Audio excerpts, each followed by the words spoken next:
بسم اللہ الرحمن الرحیم۔ السلام علیکم ورحمۃ اللہ۔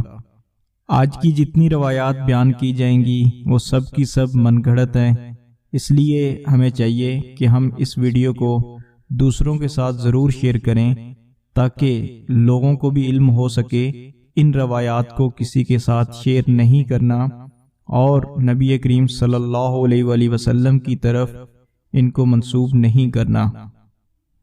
بچے کی ولادت سے ماں کے سارے گناہ معاف ہو جاتے ہیں۔ حاملہ عورت کو درد زا پر اس قدر عظیم اجر ملتا ہے کہ جسے مخلوقات نہیں جان سکتی۔ بچے کو دودھ پلانے پر ماں کو ہر گھونٹ کے بدلے ایک نیکی یا ایک انسان کو زندہ کرنے کا اجر و ثواب ملتا ہے۔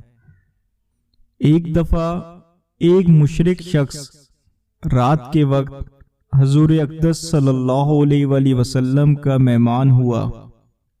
رات کو اس کا پیٹ خراب ہوا جس کی وجہ سے بستر بھی ناپاک ہو گیا۔ صبح حضور اقدس صلی اللہ علیہ وآلہ وسلم نے خود اپنے دست مبارک سے اس ناپاک بستر کو صاف کیا۔ چنانچہ یہ حسن سلوک دیکھ کر وہ شخص مسلمان ہو گیا۔